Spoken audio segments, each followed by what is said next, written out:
Bueno, muy bien, aquí estamos en la 99.9 y está en línea nuestro historiador de cabecera, Ricardo de Tito. Ricardo, ¿cómo estás? Buen día. ¿Qué tal? Buen día, José Luis. ¿Cómo están ustedes? Bien, bien, bien. Intentando con tu aporte, aunque parezca increíble, traer un poco de luz a la confusión general.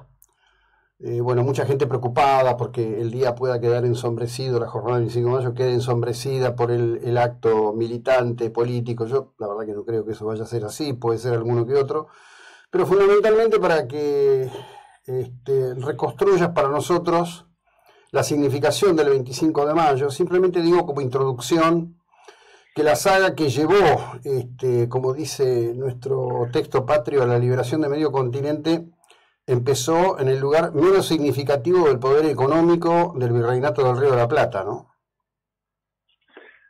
Sí, en realidad un acto partidario en un lugar que, digamos, es la plaza pública por definición de la Argentina, ¿no? Me parece un despropósito porque es una opinión personal, ¿no? Pero me parece que digamos, justamente partidiza algo que debería ser un bien común a todos, ¿no? Y yo recuerdo, vos lo recordarás también, que en nuestros años de escuela primaria, estos días eran días que se conmemoraban en la propia escuela, ¿no? El feriado era el día del acto, era el día Claro. de la reunión, de los pastelitos, y tenía una alta significación para todos, ¿no? Esto de concurrir a la escuela el día que conmemoramos, digamos, o que lo tenemos como fecha de parto de lo que después fue la Argentina. Claro. Este, bueno, y sí, el 25 de mayo, lo que no hay que olvidarse jamás es que es el día en que se consumó una revolución, que no empezó 5 días antes, como muchas veces se dice, sino varios años antes, Claro. y que tardó prácticamente 50 años en fraguar en una república. Claro. Entonces, hay que considerar el 25 de mayo como un día importantísimo de nuestra historia, con especial sentido local, digamos, inicialmente, pero tener presente que sin el triunfo en las invasiones inglesas, la formación de las milicias y sobre todo el derrocamiento de Sobremonte y su reemplazo por Liniers, que muchas veces no se lo valora lo suficiente. Claro. En 1807, después, digamos, en pleno proceso de formación de las milicias para la defensa ante la posibilidad de un segundo intento, hay una remoción de hecho del poder militar del virrey, y en 1808 se concreta esto con el nombramiento de un virrey, que es Liniers, que es un hecho revolucionario en sí mismo, porque es algo absolutamente contra natura que a un virrey se lo designe. O sea, el virrey es el alter ego del rey, es el virrey, o sea, tiene que seguir la línea descendiente de la monarquía. Entonces, muchas veces no se valora lo suficiente que ya en 1808 un cabildo abierto había determinado el nombramiento de un virrey. Esto, unido después con la entrada de Napoleón en España, que genera un vacío de poder prácticamente continental, desemboca en el juntismo, que es un movimiento que se despliega en toda América, digamos, como un reguero de pólvora, pero no por concatenación de que se forma una junta en Buenos Aires, después otra en Chile, sino que desde 1808 a 1809 ya venía un proceso de formación de juntas, claro, en toda América, y que tienen una razón de ser que es para todos la misma. En la historia se lo conoce como la retroversión de la soberanía del pueblo, o sea que al no existir más la cabeza, sí, el soberano designado por Dios y por la sucesión monárquica, la soberanía automáticamente recae en el pueblo.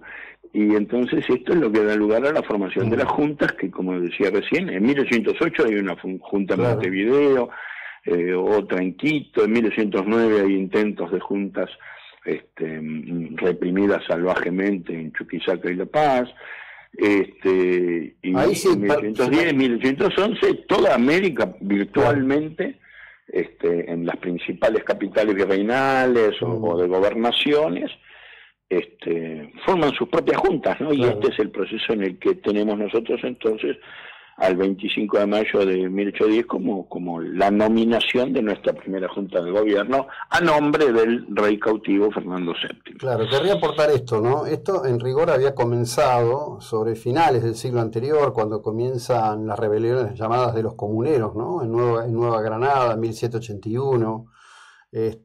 Digamos, toda una serie de revueltas que se venían dando, que también tenían que ver con mucha oposición interna a los Borbones, ¿no? Bueno, claro, o sea, los Borbones intentan en la segunda parte del siglo anterior introducir una serie de reformas para competir mejor en el mercado mundial, porque habían mantenido un modelo que ya trazaba hace rato, y además hay que pensar que bueno que el continente americano es el segundo continente más grande del mundo, o sea, la pequeña, por más que fuera muy numerosa, la pequeña burocracia de Madrid estaba completamente excedida para controlar algo que iba desde San Francisco, Los Ángeles, hasta Tierra del Fuego, ¿no? Entonces, por más que tuviera una red burocrática, eclesiástica, militar, bastante bien organizada, esto, por supuesto, dio lugar a rebeliones que se fueron sumando, la de Haití, que con directa influencia de la Revolución Francesa, la de Tupac Amaru, contra el aumento de los impuestos, bueno, sí, como vos decías, una serie de movimientos, pero, digamos, definitivamente lo que cambia el mapa es la invasión napoleónica a la península ibérica, claro. Por dejar sin cabeza a la estructura monárquica americana.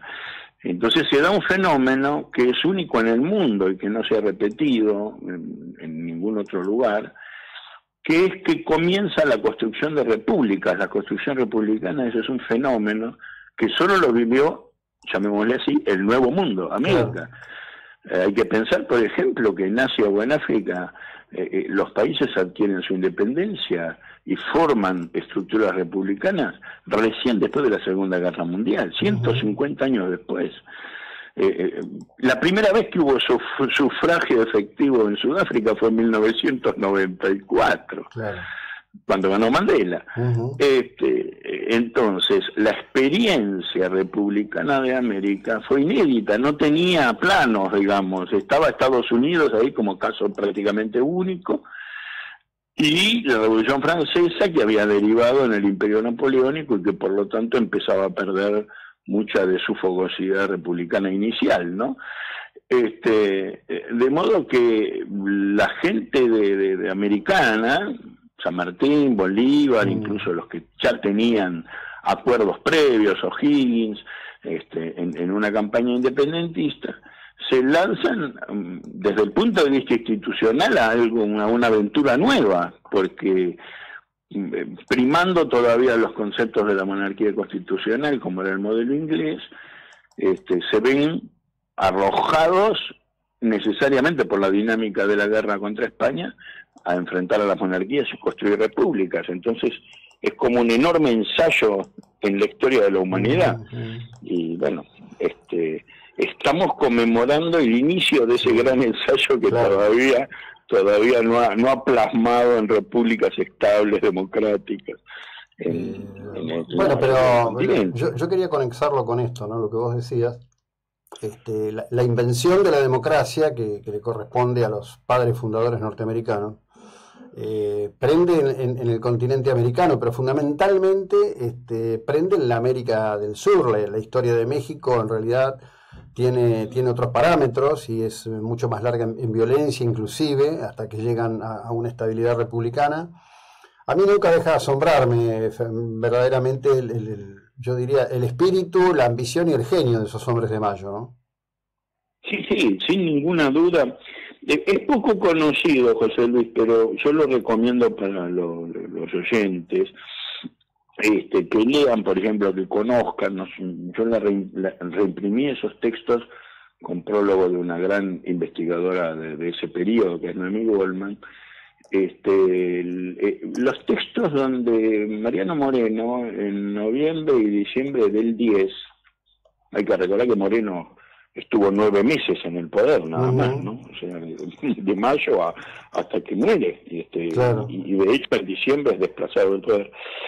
Llega a escribir en la Gaceta una serie de artículos donde plantea el tema de la constitución del Estado. O sea, estamos hablando de gente que estaba con los modelos norteamericanos y francés de las constituciones del 91 al 93, tratando de ver qué hacían con esto que tenían, claro, ahora que está de moda, la papa caliente en las manos, ¿no? Pero aquella sí que era una enorme papa caliente, porque había que fundar un Estado. Claro. Y la tradición anterior era una tradición completamente verticalista, monárquica, cerradamente religiosa, católica, que al contrario enfrentaba a una sociedad altamente mestizada, con alta población negra, criolla, etcétera, y que necesitaba romper con ese lazo, pero construir ¿qué? Claro. ¿Y cómo? ¿No? No había planos, esta es la realidad. O los que había todavía tenían apenas trazos muy gruesos, digamos, ¿no? Sí. Hay que recordar que los estados que se habían confederado en Estados Unidos eran 13 excolonias, ¿no? Claro. Nada que ver con la dimensión actual de lo que tenemos de lo que es Estados Unidos, era una pequeña franja costera del este.